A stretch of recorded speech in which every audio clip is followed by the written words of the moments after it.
Hello, everyone, and welcome to Plot Hole Productions. We've got a brand new show here for you guys. It's all very exciting, and we're starting off now on the Uncensored Nerds Network. You can go ahead and check it out on Instagram or uncensorednerdsnetwork.com.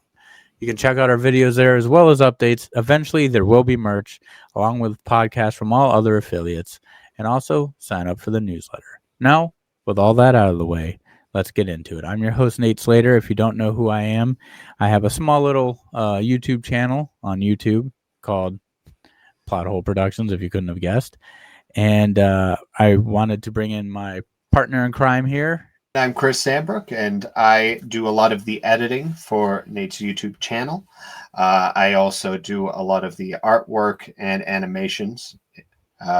We've been together working on this project for the past 3 years now, and it's fun to expand our reach now.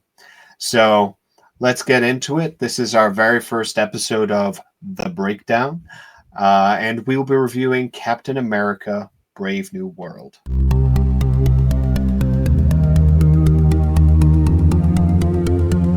All right, so The Breakdown. You excited, Nate?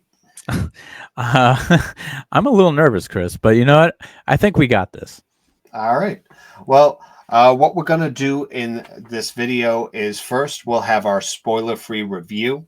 This gives our general impressions of the movie, how we felt about it going in. And then we'll give that big fat warning, letting you know when the spoiler-induced breakdown begins. All right. So, Nate, do you want to start with your personal little breakdown, how you felt about the movie? All right. So I will say probably what everybody's thinking. You know, this movie, it's Sam Wilson's Captain America. It's obviously, you know, you're going into it with things feeling a little different because, you know, it's Sam Wilson. It's not, you know, everybody's lovable Cap, you know, Chris Evans, you know, good old Captain America there. And, you know, Steve Rogers' absence is felt for me in this movie. And, you know, I do feel like there's some issues that weren't taken up in this film that are kind of touched on. And I feel like if they were more embraced in this film rather than other kind of storylines, it would have made for a better film. Now, I'm not saying that this film is bad. It's a good movie on its own, but I feel like it's marketed as something that it's not, if that makes sense. My initial feelings are kind of mixed about the whole thing because, you know, Anthony Mackie does an extraordinary job for playing his character, Sam Wilson. It's just the script itself. You know, you and I both know they reshot this movie, I think, twice. And it was supposed to come out, I think, 1.5 years ago. So, and it really shows. It had the same production problems that the show did. Yeah. Falcon and Winter Soldier. So, like, that also had to be completely rewritten. And everything got redone, reshot. So it's like a curse that they can't break. And I feel bad because I love Anthony Mackie. He's a great actor. And everyone else on the project, really. I don't really have too much of a problem with many performances. So yeah, it's kind of a weird little curse that seems to be following this production. I mean, it actually almost seems like a Marvel problem. I guess we should call it the Marvel problem right now. But we don't want to talk about other Marvel movies right now. We want to talk about Brave New World. And I feel like, regardless, in a way, it is kind of a Brave New World because Marvel, at this point, this is, in my opinion, this is Marvel's pivot point. This is where I feel it. I feel like there's, fingers crossed, I feel that they are going to go in a better direction as far as their future productions are. And this movie kind of shows that, you know, we've already had other movies that kind of widen the, you know, universe. But now, yes, we're bringing it back into a closed area of, like, between settings on Earth and stuff like that and conflicts on Earth. I feel like, yes, that's getting kind of back to the core, but it also feels it it feels like they're, I don't know how to say it. I feel like they're going in the right direction, but they're just not handling it correctly, if that makes sense. It's taking them a little extra work to pick up their feet, kind of thing. Yeah, and I almost feel like my Yeah, problem. because I mean, setting up the Secret Wars. I mean, obviously, Secret Invasion did not do great, No, um, not at all. and it was quite boring. Wasn't a huge fan of it myself. I did enjoy Falcon and Winter Soldier Which I a thought was little more funny. than most. Yeah, I'm highly critical on a lot of stuff, um, and I did enjoy it for the most part. Uh, the beginning is hard to get through though, um, but once it picks up, you can kind of see where it's going, and it does hit the landing. Um, but with this movie, I feel like a lot of the problems that it's having is that it doesn't know its true identity. You know, it's like, hey, it's a Captain America movie, but really, it just feels like everything that happens really is just, other stuff is happening, but Captain America is the one on duty, sort of movie. It doesn't really necessarily, he doesn't have too many personal stakes in this. They still continue the story with Isaiah Bradley, and that's his personal stake, but really they were just caught in the crossfire for all the things that go down. It's not necessarily a personal thing directed at them. It's more, and I'm not going to get into it because this is the spoiler-free portion, but it's more other characters are the central plot points, and as a result, it's more focused on them, and it feels mixed, like it doesn't belong. It belongs in a different type of movie. It was still good to see a lot of the stuff happen, and it's nice to see Cap jump in and take control, even when he's not expressly given that control. So it is one of those things that is it's a great premise and it could go somewhere. It should have been in a different movie, but it's still good to see that you know Sam Wilson is taking Captain America as a mantle seriously. Going off of that, it really does feel like it was two different movies just smashed together. It Pun does. intended. Hulk smash. Yeah, exactly. But like that's the thing like that bothers me. It's you. I feel this movie should have been a little bit more grounded, and it went a little too fantastical. I think if this would have been, So you're saying they gave Captain America wings and he no longer was grounded? yes, he broke through his limits. Yeah. I just think that this could have been set up more grounded and then have a little bit more fantastical in maybe a sequel film it with him as Cap, because yes, there was the Falcon and Winter Soldier TV show, but he necessarily wasn't Captain America until I think what the last episode The really. last episode. Yeah. So we really didn't get time with him, wrestling certain aspects of what you would think he would have to deal with. And don't get me wrong. I mean, they're doing a good job as like developing him from the Falcon, from Sam Wilson to Captain America. Yes. Again, picking up that mantle, and that they're doing a good job of it because they are taking their time with it and they're developing him, and I do like that. But the development feels like it's in the wrong movie. It Correct. is really what comes down to, and we'll get more into that when we get into the deeper dive. But right now, it just feels like Captain America is doing so good, but what are his stakes? Problem is, all the real stakes that are directed to him aren't necessarily stakes that could have, like, if he wasn't there, and Isaiah Bradley weren't there, everything else would have still went down. It just wouldn't involve them. It's You funny know? you say that because I want to involve Tim here, even though he's not here. But he always would bring up the Indiana Jones plot line, where if Indiana Jones was not there, the movie would still be fine Yeah. for the Yeah. most part. It's just one of those things that's, it feels like it was set in motion as a Captain America movie just to get a Captain America movie out there. Remember, he originally Captain America, first Avenger, and it feels like that's what they were trying to do again. They're like, oh yeah, we want him to be the first Avenger.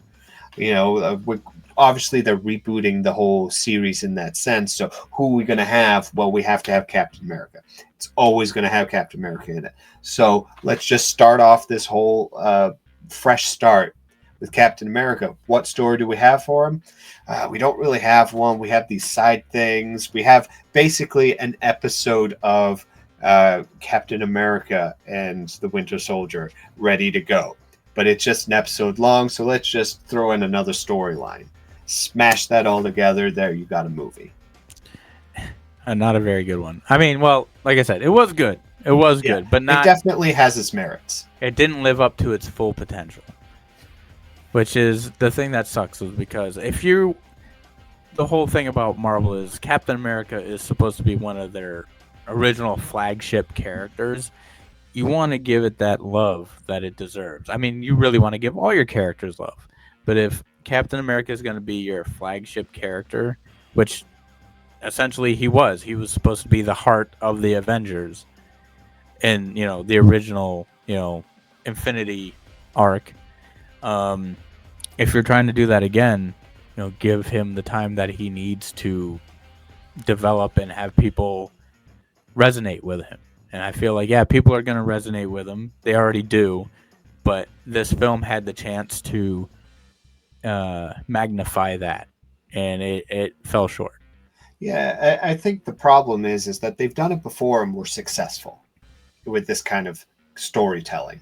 I think they didn't keep it in the oven long enough, because if you look back at Thor Ragnarok, I know a lot of people don't like that movie for other reasons, but when you look at it, you have a Thor movie, but then you also have the Hulk in there, and you have the Planet Hulk storyline. That didn't take away from the fact that it was a Thor movie. It was about Thor. You felt that it was about Thor. Everything really complemented each other. And they were able to pull that whole thing off with another character and another storyline in there without, taking away from the type of movie it was. The fact that they were able to pull it off before, and they have with other movies, and then suddenly, hey, we all, there's so much at stake here because we're starting everything off fresh. You would think that they would have put the time in, got the best working on it and making sure that, there were how many writers? Like 6, 7, 8 writers? You'd think that they would have been able to cohesively string all the scenes together and it not feel like it's out of place. I mean, it could just be the lack of.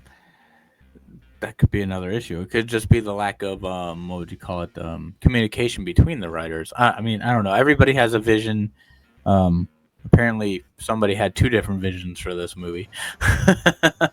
Yeah, but it could also be a lot of deleted scenes. I mean, we know there is. Yeah, and the problem is that if you're deleting scenes that are essential to the story, then maybe you shouldn't be deleting them. I mean, we've seen that in plenty of movies. I mean, how many times has there been a movie where they've deleted a scene and it could have been maybe not even a minute long, but if that scene would have stayed in, it might have made the movie like that much better, had a different impact. Like, I get it, sometimes maybe they have time constraints or maybe they just think maybe that doesn't work, but I don't know. I think maybe it needs a re-release. Problem is, like, everyone's getting kind of sick of that. Zack Snyder, it's like he specifically makes movies crappy so that everyone will go and see it again with his Snyder cuts, and it's better. It's like you're selling us the same thing twice, but keeping the promises the second time. We don't need that. especially not in the Marvel universe now Yeah, too. which which is funny because that in my opinion only really kind of happened once, and it wasn't Marvel at the time. It was Fox when they did the Rogue cut of X-Men: Days of Future Past. And in my opinion, the Rogue cut was better. They should have Yeah. just released that, but I get it. Well, I remember all the controversy around the Daredevil movie originally, because that was pretty damn bad. And, then the director's cut came out, and everyone was like, oh no, you got to see it. That actually makes the movie worth watching. And at that point, you're like, why though? Why should I go back and watch a movie I did not enjoy? Yeah, I agree with you on that. If it wasn't good the first time, why is it going to take the second time to get you to actually like it? They should have just released it the way it was meant to be. Yes, I get it. Sometimes it has to do with maybe the MPAA rating it a certain thing, but some people, have realized that maybe we should just make the rated R movie. I Yeah. mean, even Marvel did Deadpool. We're just gonna make it rated R. Which I'm glad that they've done now so that we can start, getting into that without any repercussions of, oh, well, it's not going to sell. We need all the kids to go and the parents to go. No, you can make the money without the kids. Trust me. Yeah. But at the same time, we don't want it to be super convoluted with all these adult storylines. Like it's also fun to see, it from the kid perspective. I mean, there's a lot of movies out there that are super successful with the PG-13 rating. Yeah, it just comes down to, can you find somebody who can write it in a way that works for everybody? And that Yeah. I mean, apparently that's very hard to do. Well, yeah, they've been having a lot of problems with doing characters justice. Um, it's a Hollywood thing, You have comic books were made so that they could express everything that those writers wanted to express without, the filter. Yeah. And it's also in a fun medium. But then when you go to Hollywood has to have things a very certain way. So, I mean, yeah, there are problems there. Uh, you know, you would think with how much money is behind it and the fact that Disney doesn't really have an equal in the biz, you would think that they would be bold enough to go, hey, look, we can do whatever we want. Let's just make some art. Yeah. And that I mean, that can be an issue with Hollywood because everybody wants a piece of the pie.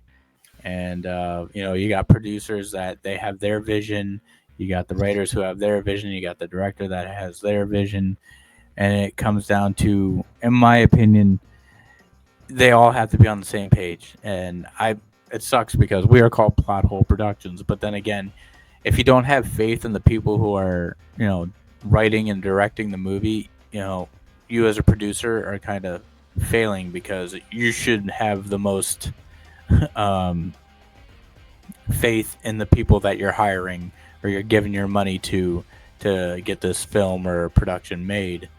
And to kind of like throw your 2 cents in, you could be hurting a vision. I mean, yes, it's fine to have input, but I think don't try and Don't try and change what's yeah, already developed. Like if yeah, you're going into something and you see a script and you go, uh, this could be good with this, in my opinion. Um, Let me talk to the writers. If they don't want to change it and they give you a reason why, maybe go, hey, look, I don't like that, so I'm not going to give you the money for production. So I will go on somewhere else and let someone else handle this as a producer. Maybe I shouldn't just come in and ruin something for someone else and millions of fans on top of it just because, I want to be involved in the profits at the end. It all comes down to money every time, no matter how you put it, you spin it. Um, there are very few movies that are made to be a perfect piece of art. yeah. Case in point, Scott Pilgrim. It was such a good movie. That was such a good movie, and it also had Captain America, and it had Superman, It did. amongst others, even. But And you Captain know, Marvel. Captain Marvel, exactly. But it that was made without a bunch of producers going, no, it should be this way, or it should be this way. It's still a comic book movie, sure, but it wasn't popular, so no one cared until the movie came out, and it didn't do well immediately, but it's definitely a cult classic now Yeah, because when it everyone looked came, back at it was like, look how good that is, look how well done it was. Even if you don't like Scott, I don't like Michael Cera, but you know what, that movie was done well, and you it can was. see that, you can appreciate that, Yeah. and movies need to do that more often. And they definitely took a risk with it. That's the only time I've seen that style of film made, and it's amazing. 5 out of 5 stars. Right. Um, but that's kind of our general overview on the film without spoiling it for you. So, Chris, should we dare tip our toes in spoiler territory? Well, before we do that, maybe you should give a rating, All right. how you feel it was as a final piece, and if they did any changes, how it could have impacted your score. All right. So, going into the film, I mean, obviously, I already knew the history on the film, and normally when you have a big history of like, oh, it's being reshot, you hear it through like the news or wherever you get your information that test audiences didn't like it. It already puts a bad taste in your mouth, which kind of sucks because when you get that information, your mind is tricked into thinking that it's going to be bad. But Chris will tell you, I am the type of person that will think a crappy movie is like the best movie on the planet. So it's very hard to make me not pleased, I guess you could say. I'm very hard not to please. But, with all that aside, going in the film knowing what I knew, I was optimistic. I watched it, and after coming out from watching it, I had to give it.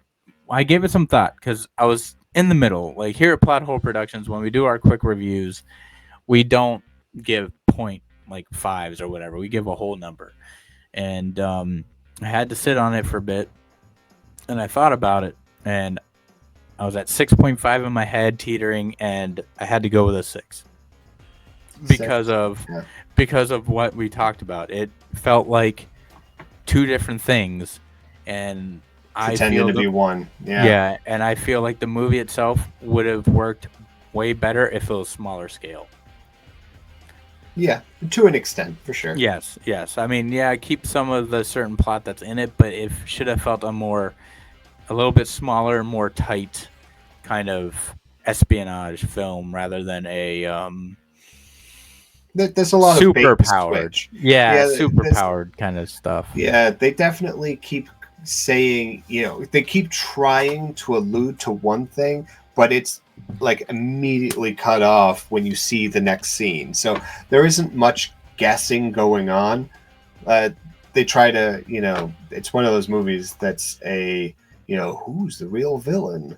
They keep trying to push it to others, and immediately it's not this, that, or the other. Yeah. Which was one of my big problems. I really wanted to enjoy this movie going in. I did. Again, I enjoyed the TV show leading up to it, and I went in.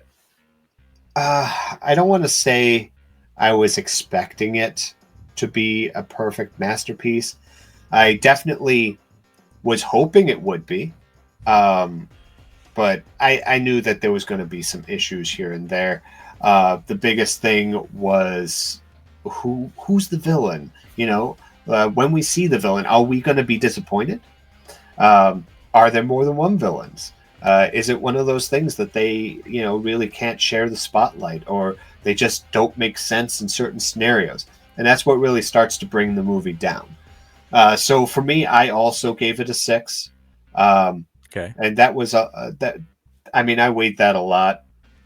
I don't want to say it's a bad movie because it's not a bad movie. It just isn't where it should have been. There's a lot that could have been improved. I mean, obviously, we're not gonna critique it for its visuals. Although there is the big fight scene at the end that definitely just feels like watching a video game CGI scene. But that's a gripe for people who are anti CGI. I definitely prefer more practical effects. Obviously, Agreed. we knew that the Red Hulk was going to be in it because of the trailers. So knowing that he is going to be in it, there's going to be a ton of CGI involved. That being said, I was hoping that it would be a little more practical than that. It's not.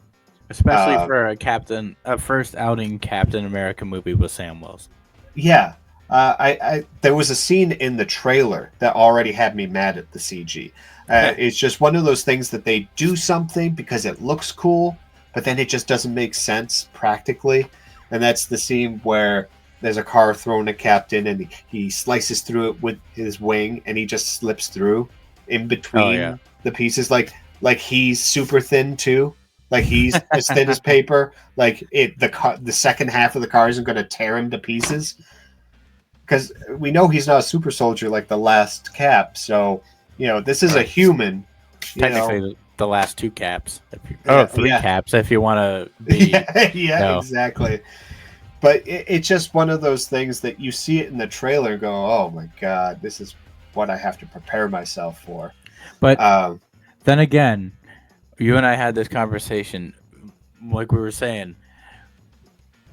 Like I said, Chris is more critical when it comes to movies than I am, which surprises me that he gave this a 6, because I always feel like I'm still a kid at heart. Okay, so I think watching a movie from a kid's point of view, if you think about it, it's for the spectacle, it's for the joy, whatever. And Chris is from the writer's standpoint, where like, who would write this crap? Yeah. So he finds more flaw in it to me, and I find the spectacle in it. He finds the more what would you call it? Grounded reality to it. Yeah. I want a movie to make sense. Is all. Like I can enjoy things that don't make sense physically in the real world. That's fine as long as there's a little bit of explanation. Just I can totally accept that, Superman flies, defies gravity. There isn't really much exploration in how in physics he does it, but I accept it. But if a Superman movie is crap because the writing is crap and the story doesn't make much sense, then sorry, I don't like it. Well, that's the way the cookie crumbles. It is. And there was a lot of cookie crumbling in this movie. Speaking of cookies crumbling, we're going to get into our spoiler territory here. So, Chris, here it is. Spoiler alert. Spoiler alert. Spoiler alert. Spoiler alert. Now that you guys got your nice little spoiler alert there, if you are still here, you're ready to get spoiled. And oh boy, are we going to spoil you, right, Chris? Oh, yeah, we're going to spoil you. So, as we've already discussed, it felt like two different movies, and now we can get into why by getting into our villains. So first and foremost, we're going to speak about the first villain that shows up. While he's not the main villain, he's probably the most compelling villain. I definitely enjoyed him on screen the entire time that we see him, and that's Sidewinder. I'm not really familiar with him in the comics. I haven't read too much about him. But seeing him on screen portrayed by Giancarlo Esposito, I love that guy. I love the actor, everything he does.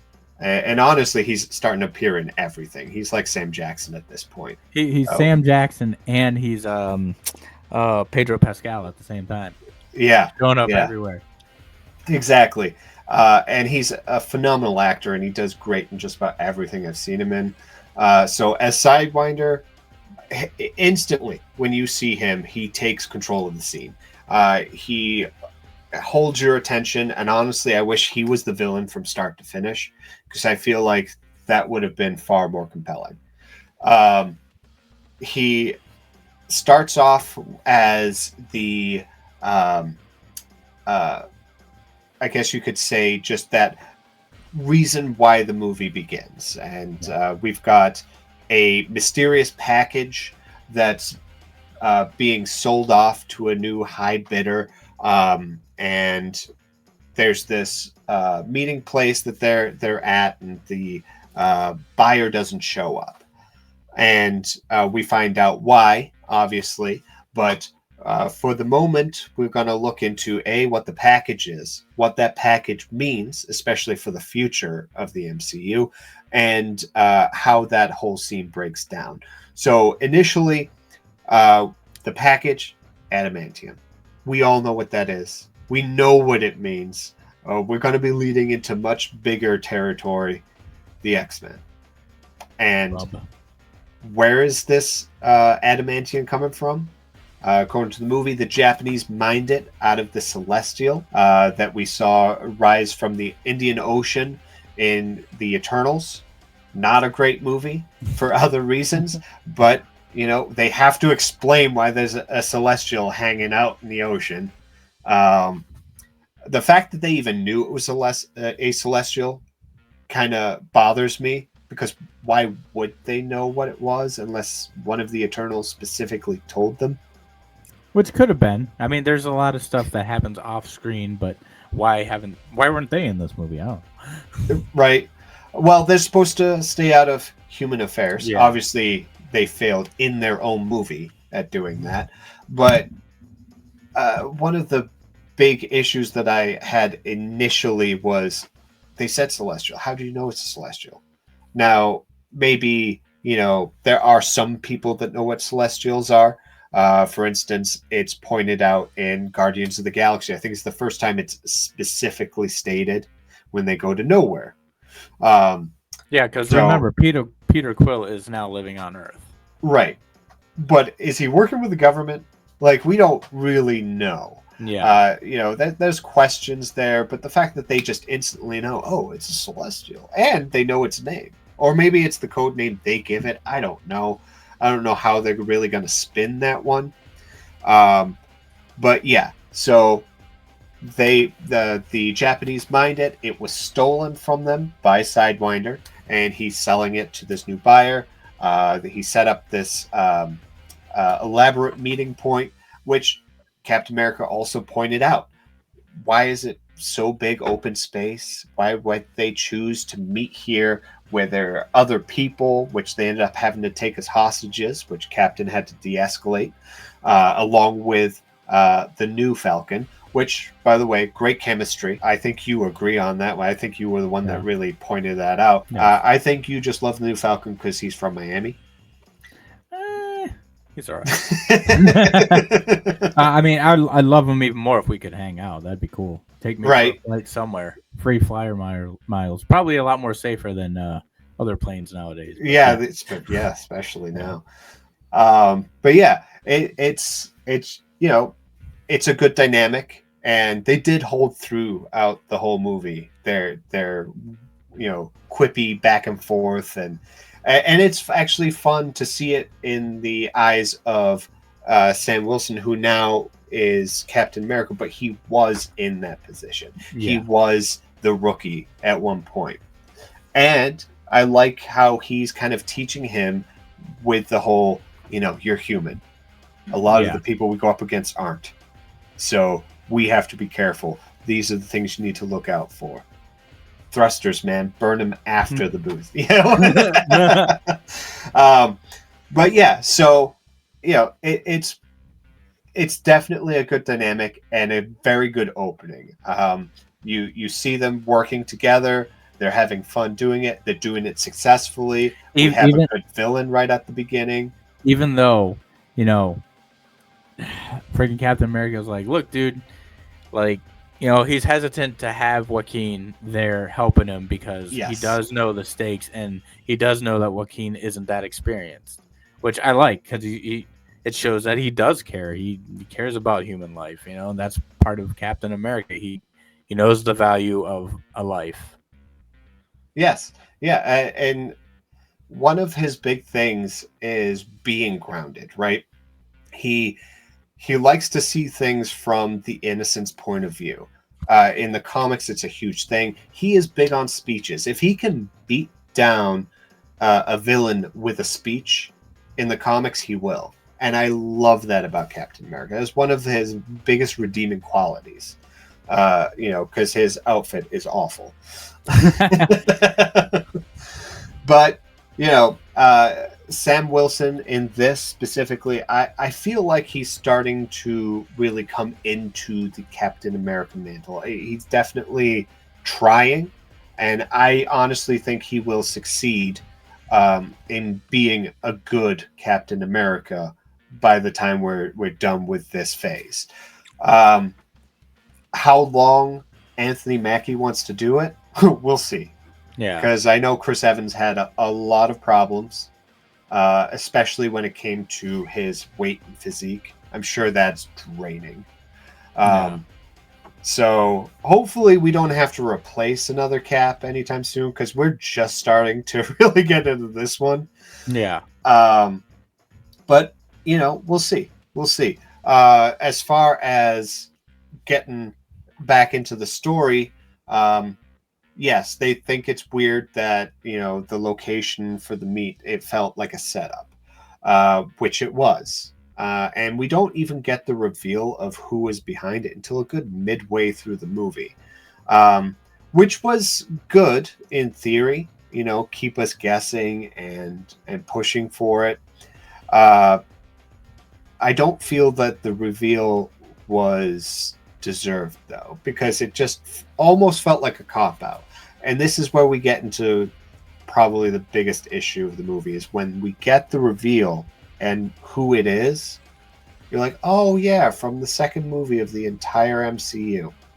Let's go back to that Incredible Hulk that everyone feels so disconnected to because of, well, first the cast change for Edward Norton, Bruce Banner.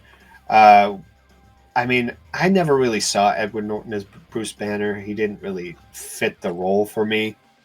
I enjoyed the movie when it came out, but I was a lot younger then too. And yeah, there's a lot of issues that, they barely ever really referenced that movie. And then all of a sudden we're coming back to Stearns being the villain. And as we remember from that movie, he got infected with Bruce Banner's blood. That could have went a whole bunch of ways. Especially, I think the biggest problem I had with that movie, and I think it's coming. I know what you're going to talk about.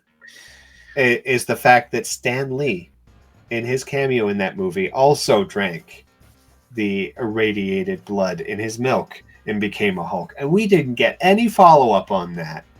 Any follow-up at all. You're going to bring back a villain no one cared about, but you're not going to talk about something everyone was thinking about. Yeah, and kind of like the main issue with that is like you're taking a Hulk villain, putting it in a Captain America movie, and a Hulk villain that a lot of people aren't even going to realize is a Hulk villain, because when they really saw him, they saw him as a normal guy until like the very kind of end, and you see his head getting kind of mutated, and then for maybe the maximum amount of time at the end there, for about 30 seconds, as the second movie of the MCU, and you expect people to remember him, you have a lot of faith. Yeah, and then he comes back, and they don't really take the time to explain who he is until much later when they get into his backstory, and they explain it, which is fine, because you don't want to show the villain's cards right off the bat. Yeah. But the problem with that is that people don't know him, they don't remember him, or a lot of people, especially younger kids, they didn't start when we started. Yeah. So they've missed that movie. And even if they did watch that, they probably would have forgot it by now, especially because of how disconnected that originally movie felt. So now people are watching it going, oh, great, this guy, or who the heck is this guy? And he's supposed to be this genius mastermind, and which is fine. He does. I think the problem isn't so much that he's a genius mastermind, but how they allowed him to do the things that he did. They went from, oh, he's a genius mastermind. Oh, okay, so he outsmarts them? Not really. He just comes up with a technological way to hypnotize people. Oh, okay. Does he have magical farts too? I mean, they dumbed down his character. I mean, because realistically, if they went and did it the right way, he would have been really kind of OP. And maybe he was originally in the original cut of the film. I don't know, but I feel like going to what I said earlier. There are two. It's like two different movies put together. I feel that this movie would have worked if we would have just had Captain America, which they touched in, Falcon and Winter Soldier, but this is more his film, and this is the best chance to do it. Have him deal more with the weight of being Captain America, which they touch on with, the whole Bucky scene a little bit, and Bucky gives him And his the little Isaiah Bradley thing, Isaiah. and- Yeah, they give him a little pep talk there. But this movie would have worked if they would have just made it made the what are they called? Serpent Society. Just made it like that. Kept, and we haven't even got to the Red Hulk yet, but kept the Red Hulk as maybe a setup for the next film, or another Hulk film, for that matter, or the Thunderbolts. Because I don't know how they're going to incorporate, Thaddeus Ross and the Thunderbolts with the way the movie ended, but they'll find out some way somehow, or they won't. Yeah, it does feel like they didn't really think things out. I mean, sure, there may be already a plan to incorporate him in the Thunderbolts. After all, they're named after him. Yeah. With an asterisk. With an asterisk, yeah, I did notice that. And we'll talk about that at the end here. Yeah. But yeah, I think the connections weren't all there. Initially, you're looking at it and you're like, okay, well, let's see where this goes. And then you realize, oh, the whole movie is just about Stearns being mad at Thaddeus Ross and trying to get the world to hate him. That's it. That's what the whole movie is about. And you're like, well, I just explained there didn't have the words Captain or America in it. And I think that's what the big issue is. And then following behind that, the whole idea is, oh, Thaddeus Ross is president now, and he's trying to pretend he's all good, but everything he's done in the past has just been pure evil. So I'm going to expose him. And that's fine. That's a decent enough storyline.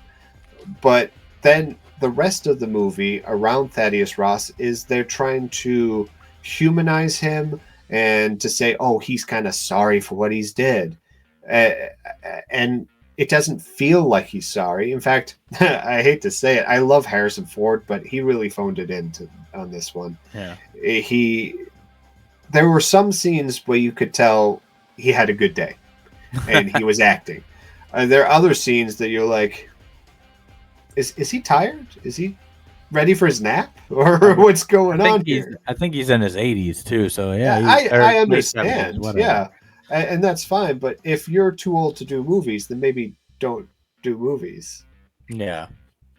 But yeah, just the way that it was presented, even to us as the viewers, it's hard to root for Ross knowing that he's just a monster. And the whole time they're trying to justify the things that he's doing now. But really, it's just like, hey, go away. It would be the easiest solution to just, impeach him. Or just not have him as a president in the first place. And it makes no sense because, like you were saying, we've known what he's done, and that goes also to Bucky. Like, he's running for what, Senate or what? Congress, yeah. So we also, big reveal, he's running as a congressman. And that's how we see him. He's taking a little break. But we also know he's going to be in the Thunderbolts. We've all seen the trailers. And he's all over it. And I'm sure the trailers show everything that he's done, and he's really not going to be in the movie, kind of thing. But we'll see how that really plays out.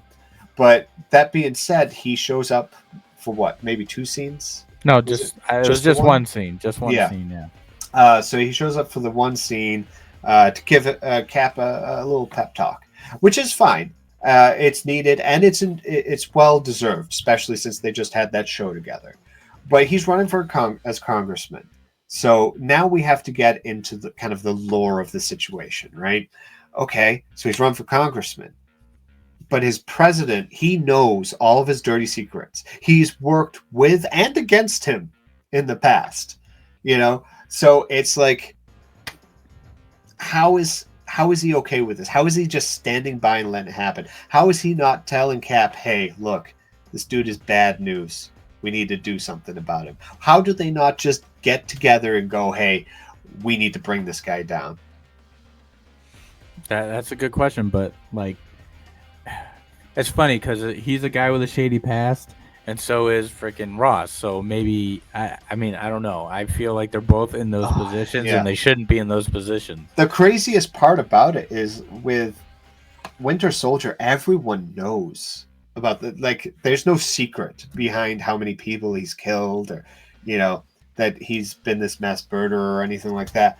So him running for Congress, it's like, for what state in their right minds would go, hey, that mass murder? Although, I mean, California did it with the Terminator. Terminator killed a lot of people, except in the second movie. He didn't kill anybody. But that's the weird thing. It's like, I mean, I get it. The MCU is in like a different time now, which is probably why it works, is because like, oh, they've been through the snap, they've been through a freaking celestial coming out of the sea. There's been so many threats to Earth, and this, Bucky, in our eyes, has proved to us that he is perfect, to kind of be one of those people. But like, who are we to say as the audience to the people in that universe that they think that he is suitable for that, given his past, which is just it's interesting. But then again, I mean, I guess it kind of is a little bit easier for Ross to be president, just because like a lot of his stuff was behind the scenes, but the Avengers kind of know more. But there are no they Avengers. even had to invent a scene to show him breaking down and show his true colors in the past, for the media to kind of be like, oh, what's up with this guy, and they talk about some of the things he did as a wartime general and stuff like that, which obviously would be common knowledge. Which, again, none of it looks promising. None of it looks good. So why did the American people go, yeah, that's the guy we want to run this country? Well, we kind of just skipped all of that. We just have to accept that he is, and therefore we have to accept everything that follows. Now, yes, in the movie, by the end, he is no longer president. Correct.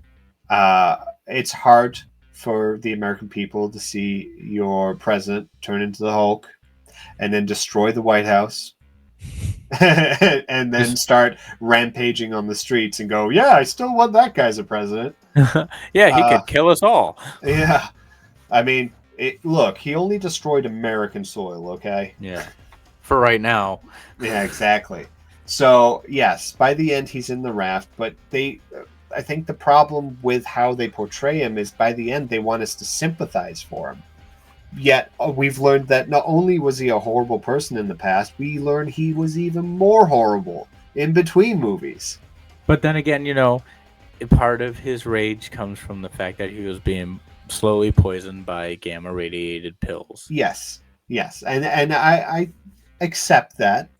But, I mean, the way that it was set up, if he was slowly being poisoned over a long period of time, then Dr. Stern's whole reasoning doesn't make sense. That means he started poisoning him before he had before Ross had turned on Stearns.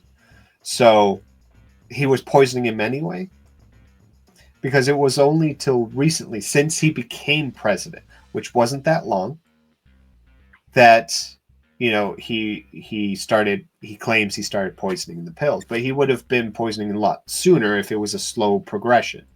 I'm trying to remember, because I forget what movie we saw him. He was that William Hurt in the movie. I think it was in a movie or in a TV show. We saw William Hurt, and he was looking thinner, and he had a cane and stuff like that. So they were saying in that movie he was having issues, but I can't remember what movie that was.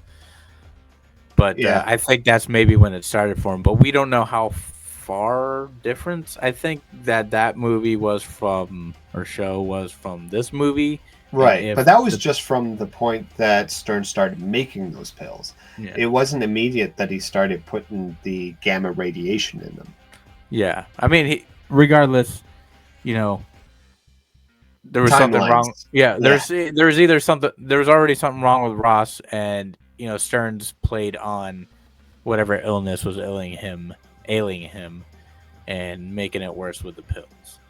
Yeah, the problem is that Stearns' big issue was, hey, I'll do all this stuff for you. I will make these pills for you. I will help you become president. But when you become president, you pardon me.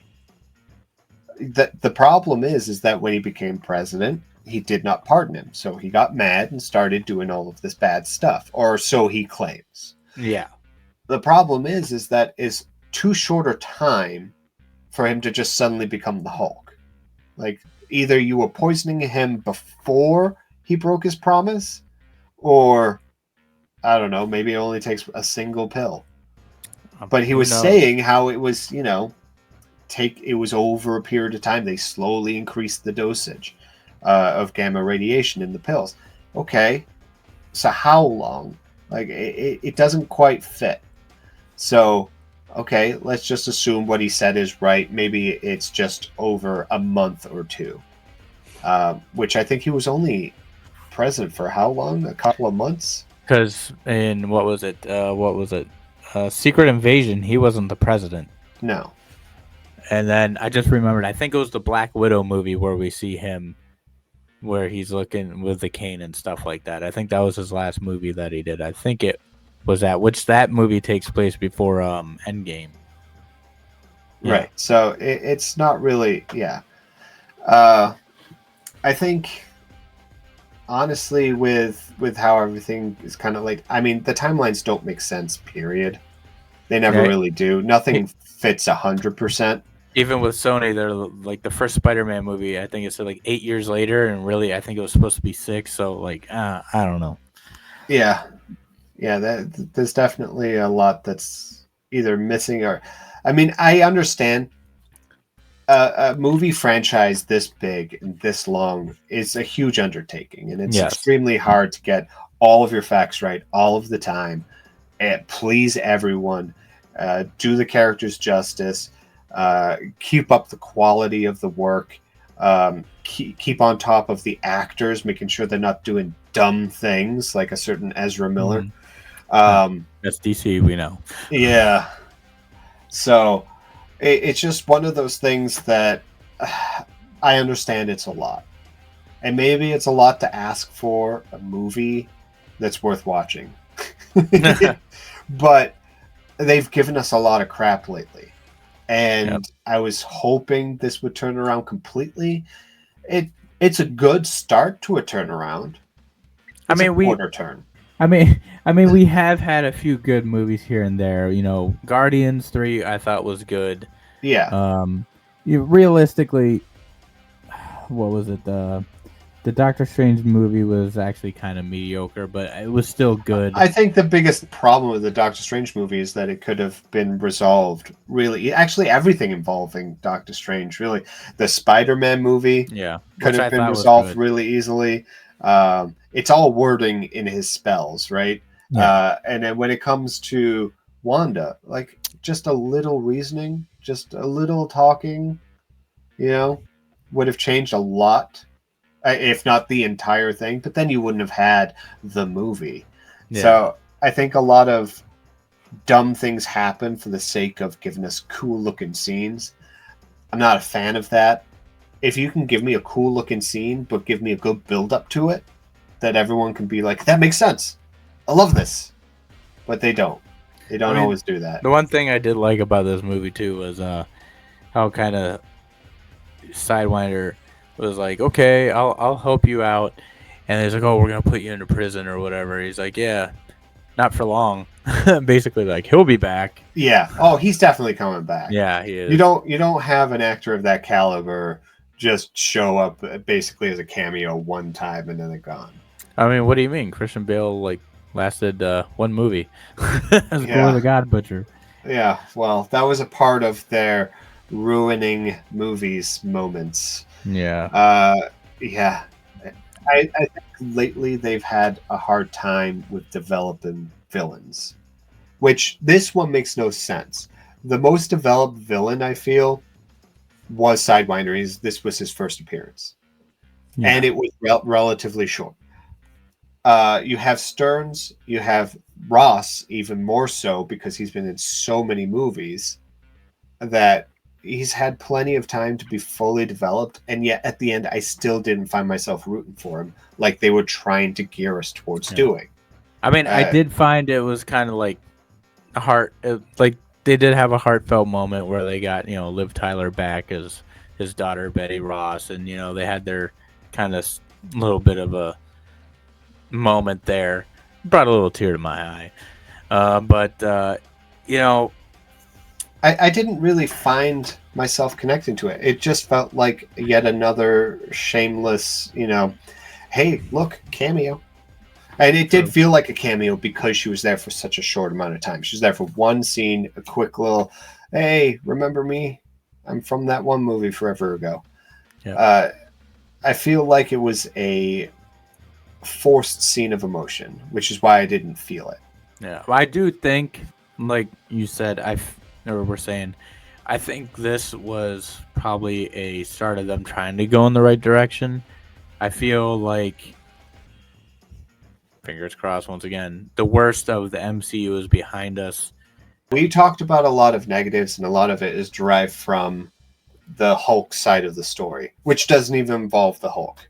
Yeah, Bruce Banner was not in the movie. And yet, on the Captain America side, there is a lot that was well done. Yes. The development between him and the Falcon, fantastic. Especially that scene that they're fighting out in the Indian Ocean right next to Celestial. There's, the Japanese fleet and the American fleet there. The tensions are high. There are jets flying, ready to start firing. And then, Stearns takes control over a couple of pilots flying F-16s and starts firing upon the Japanese. Tensions flare. There are shots fired back. And then Captain America and Falcon are trying to de-escalate the whole thing. The scene, visibly, is fantastic. It definitely gave me Captain America. It gave me Iron Man vibes, 100%. Yeah. I mean, that's what happens when you give Captain America wings and a jetpack. Red Bull he basically becomes Iron Man at that point. Yeah. And it was cool to see him thinking outside the box. He was in the middle of the heat of battle. Tensions are flying, but he is focused on the cause and how to fix it. The cause was Stearns. He learned it right away. Hey, these two are being mind controlled. We need to disarm their vehicles and get them out safely, which they did, and B, de-escalate things with Japan, which he did, and he did phenomenally. And then you have his story with Isaiah Bradley, which is really heartfelt, especially with the times that we're experiencing here in America. We have these, racial tensions, and we're past the tension, and we're pushing into the recovery, if you will, as a nation. So it's nice to see on screen obviously in a superhero world, a fantastical, different world than ours, still going through the same issues. And it was well deserved for that ending. Obviously, Isaiah Bradley gets released and cleared of his charges. One of the things that I kind of disliked was how quickly they killed off the other people who were mind controlled. Yeah. It was just a quick scene. They're gone. Now we can't talk to them. And Isaiah Bradley just happened to be the only one that wasn't in that room. Yeah, not that it really would have worked because he is still a superhuman. Yeah, a super soldier. So it might not have even really worked against him. In fact, if he was in the room, maybe he would have prevented the others from dying. Correct. But, that being said, why weren't any of them talking to each other? Why weren't any of them, saying, hey, we don't know what happened either? Hey, this is it. It was like 3 days in by the time they died, and they hadn't said a word. That makes no sense. But when we come back to it, when we come back to Isaiah Bradley, obviously he was trying to proclaim his innocence. The movie was trying to make it look like he acted alone and was just, on a rampage because of what his history with Thaddeus Ross. Yeah. Which still doesn't make sense, being that there were other people involved. It's like the media and the government all just ignored that fact. Yeah. And just made it a racial thing and made it but for the sake of the movie, the ending itself of it, how it was resolved, and how Captain America, he has his speeches, he has his breakdown of the situation, emotionally, and viewing the history of not just his America, our America. It all kind of blends in, and it was well deserved. The Captain America side of this whole movie, I feel like was well done. Yes. The problem was it just didn't connect to the rest of the movie. It didn't connect to the villains, didn't connect to what they were doing. He just, again, all of that stuff happened, and he happened to be the superhero on duty. Yeah, it was more or less, like you said, it was more or less villains of the first Hulk movie going at each other with, Captain America there to kind of break up the fight. Yeah. He was a referee. He was. But I have high hopes for at least his character in the future. I can't say much for another Captain America film. But we can't say anything yet. We've got so much more planned, so much more coming, that it's going to be hard to say one way or another. I mean, one thing I will say in this film's defense, Captain America: The First Avenger wasn't like as well received as Iron Man 1, and because for the sake of Captain America: The First Avenger, it was a period piece, and I thought it was great for what it was. And this movie is its own thing, and like I said before, it's an amalgamation of things or two different storylines. But I feel like don't let this film put a sour taste in your mouth when it comes to the new Captain America. Yeah, this movie is good. Even though he should have been killed when he cut through that car, like paper. But that's another cool thing. Like, I thought the whole Wakandan wings, I thought that was cool how it retained the energy like the Black Panther. Especially that moment towards the end when he had built up so much from the one attack from Red Hulk, and he was surprised himself. Yeah, he had one ring and he's surprised at the glow, and he's like, oh, I got something going on here. I did enjoy that. CGI has its moments, and it can be used well as long as you not just throwing basically cartoons at us. Don't just throw it at us because you have the money and you just want to throw a spectacle at us. Give us something to enjoy as we're rooting for something happening. Yeah, that I will say that's one thing about this movie. Like, a lot of Marvel movies, I've seen a lot of people root for like people and stuff like that. Like, I might have had like that feeling a little bit at one point, but I felt like the stakes weren't really I felt that more when the whole aerial battle was going on. Yeah. But I felt like it didn't really have that moment that it needed for that in other parts of the film. Like, I'm saying the whole aerial battle thing because, that was more Captain America doing this thing.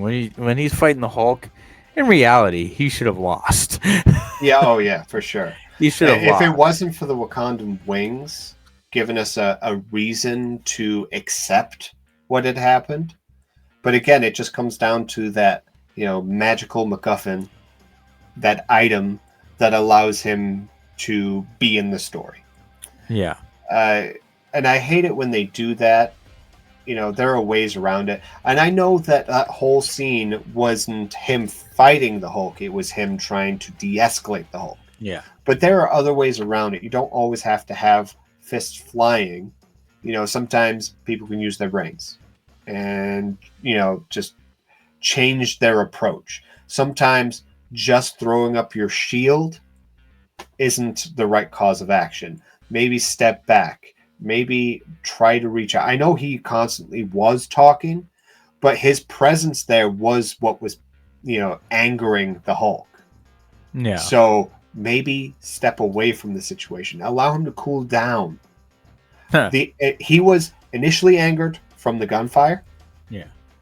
And I guess take it back. He was initially angered by Stearns and what he was doing. And then he was angered by the gunfire. And then he was angered by the presence of Captain America. But at that point, he should have realized he's worked with the Hulk before. He's had discussions, I'm sure, with Bruce Banner. Yeah. If anything, when you become an Avenger, I'm sure they have a how to handle a Hulk situation seminar. Like, I literally thought, I was expecting him to go, what was it? Sun's getting really low there, big guy. I was expecting that whole thing. And I was like, no, he didn't do it. When he got him away from the bullets, he should have been like, okay, he's angry. Obviously, he knocked him down, and he's like, hey, the Hulk is chasing me. But they were right at the water. He could have flown away before his wings got broken. And he could have just flown away and told everyone. I mean, he basically at that point had the U.S. military and Secret Service and everything at his disposal. He could have just said, hey, everyone stand down, allow him some time to cool off. He was in the place he wanted him to be with the cherry blossoms. Knowing that alone would have cooled him down if he had given him time to realize where he was instead of just fighting him. I don't know. There was just a lot of ways that he could have resolved it without fighting, which is the Captain America way. Yeah. So I don't know why they didn't take that. I know why they didn't take that. Yeah. They wanted a spectacle. Yeah. And it worked out in the end, I guess. Yeah. But the other weird thing about the movie, which I want to touch on quickly because we are kind of nearing the end here, but yeah, the other thing I thought was weird was the Black Widow chick. Like, it's fine that she was a Black Widow, but the casting of this woman, like, no offense to her, she was oddly proportioned, and I was just like, what? yeah. I'm like, she did like a bobblehead. She was like, her torso was short and her legs were long. I'm like, huh? Like, power to you, girl. I'm glad you got the job, but I was baffled on why. I mean, they could have said that I guess the thing that makes it weird for me is because they said she was a Black Widow. If they would have just said she was an agent, I probably would have been whatever. But because, like, I guess her just odd proportions threw me off. And sorry if that offends people. I don't mean to offend anybody. I'm offending myself. When it comes to especially big movies, obviously things like that, people are going to talk about. Yeah. Regardless. Some people are going to be super mean about it. I'm not mean about it. I'm all for people of all different shapes and sizes. Yeah. It really gives us variety, gives us, a broader view on humans as a species. Yeah. And there's nothing more boring than having everyone be the same thing. Everyone has to be a pretty, skinny, blonde, blah, blah, blah. And it kind of goes with the whole theme of, equality. New beginnings. And new beginnings. Yeah, equality. Like everybody's getting their shot, and everybody says diversity, I'm fine with diversity. Just write a good script. That's all I'm saying. And I did start to enjoy her character. But the problem is that they made her character kind of stupid at the beginning. She was in charge of all those other people that did turn on the president and start shooting everyone.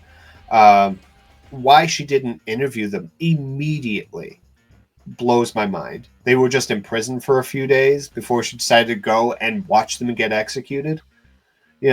Also, you're a Black Widow. Why did that happen? Like, Black Widow isn't just someone who has a lot of skills. They also are big on espionage. They're big on secrets. She should have had people in that prison telling her everything that was happening there every second of the day, especially being that she was in charge of security at the White House. In her defense, those people were triggered by. I think the guards were triggered by a song on the radio. Song. Yeah, which is fine. We're accepting that that's a thing, even though it's dumb, even though it makes no sense. That Stearns just developed this technology in a prison, in a cave with a box of scraps. Exactly. I guess they tried to turn him into Tony Stark for a minute. I guess so. But yeah, he did all of this while working on pills. I don't know why the guards were like, you notice he's tinkering with all those devices? What's that got to do with making pills? I don't know. Let's just let him do it. None of that made any sense to me, but I'm one of those people that thinks about that kind of thing. A lot of people just accept it. And so for the sake of this, I will just accept that those guards did turn like that. But it was odd that they waited for her to show up to do it. Just when, for some reason, 3 days later, she suddenly decided, maybe I should question these guys. Maybe I should see if those people I vetted and brought into the, Secret Service, the security, maybe I should go check on them and see why they started firing at, the president and all of his guests. I don't know why it took so long, but then she shows up and then the guards go crazy and start shooting them. Just lose it. Yeah. And then, of course, happen to not put Isaiah Bradley in the same cell, even though they were going to kill all of them. But hey, story can't story if you disrupt the story. Yeah. Just goes back to what we said, man. It's two different movies crammed into one. I want to kind of tie things up here. Yeah. Like I was saying, I feel this movie would have worked more of a small scale espionage sort of way, give us an inkling at, the Red Hulk, but save him maybe for the Thunderbolts. And going on that, my quick little theory here, we talked about this, is that if you see the trailer now, it has Thunderbolts with an asterisk. Chris and I thought, well, they talk about in this movie, Ross wants, Sam Wilson, Captain America, to bring back the Avengers. And, that doesn't happen by the end of this. So the Thunderbolts, I have a feeling it's asterisk because maybe by the end of the movie or sometime during the movie, they call themselves the Avengers, or rather the Dark Avengers. Which, as a fan of the Dark Avengers, it is quite off, but it's not a wild swing. It's definitely something that they could be thinking, even if the Thunderbolts are the prelude to Dark Avengers, the first attempt that is failed, presumably. And then they, bring in the Dark Avengers later on down the road when we have the characters for them. I think it could be done. Is it necessary? Not right now. They definitely need to build the Avengers first, which they've got a lot of work to do. I know they've laid the groundwork for some people, but I feel like the Young Avengers. Exactly, and I feel like they spent too much time working on the Young Avengers. That doesn't feel like it's actually going to develop at this point. Could, but we'll see. The characters themselves that they've been building up for that don't seem to have the reception they were expecting. Yeah, which sucks because there's potential. Let's put it this way. When it comes to those characters, the actors, for the most part, are good at what they're doing. It's not the actor's fault. It's mainly come down to the production team as far as, directors, writers, all that. For sure, it's not easy, especially when you got a lot of people involved to do things right.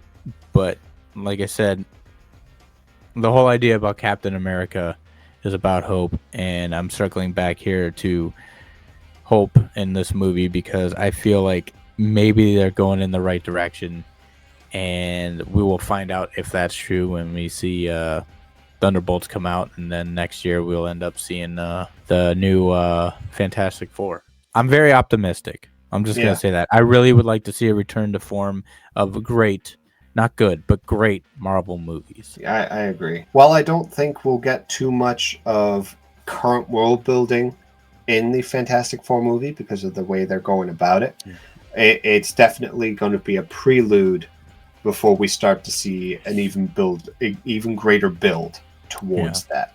So we've got a lot of time before we see the kind of things that we're either expecting or hoping for. But while this movie isn't amazing, it's definitely a step in the right direction, especially since the way things have been. And we got Adamantium. And we got Adamantium. Honestly, that's the biggest step right there. We all know where that leads. So hopefully they don't let us down and they hire Henry Cavill. well, regardless, we're gonna need someone who's gonna last a long time. That's if they decide not to. I mean, long story short, I have a feeling by the end of Secret Wars, they're going to throw away a lot of stuff that didn't work, keep the stuff that did work, recast who they got to recast, and start fresh in after Secret Wars. That's my thoughts on that. But yeah, absolutely. And Secret Wars, I mean, as a comic book line, it shouldn't do bad at all in any way. If they stick to even just the basics of that storyline, we should have a solid run for this phase. Hopefully they do that. There are a lot of ways that they could go wrong, and mostly down to just changing characters, changing plot lines, not being clear about what they're doing with things, and even just backtracking on things that they've already done. There's a lot of that happening, and it's frustrating to stay on top of it all. I mean, a lot of the information that we get is outside of the movies, and we have to in order to understand what's going on in the movies, which is why it's becoming harder for people to enjoy them. But that being said, that's a whole topic for another video. yes, So for now, that concludes our first episode of Uncensored Nerds Network. And we thank you guys so much for listening to us yap. So you can always reach out to us on Instagram under Plothole Productions if you want us to review something specific, or if there's anything else that you would like to hear us talk about or see in our videos. Don't forget to check out everyone's links for merch, Whatnot, eBay, and Shortbox. You can also check out the Uncensored Nerds staple shows like the Random Nerdy Podcast, We Got Issues, the Comic-Con Podcast, Ben Templesmith's The Squidcast, Beyond the Cape, and there's many more coming. So keep on up with it at uncensorednerdsnetwork.com, and we will be seeing you guys soon. We're going to try to get this out probably bi-weekly. We may not always be reviewing movies. It might be TV shows. We're going to try to keep it comic book related, but sometimes we might just expand outside from that. We'll see.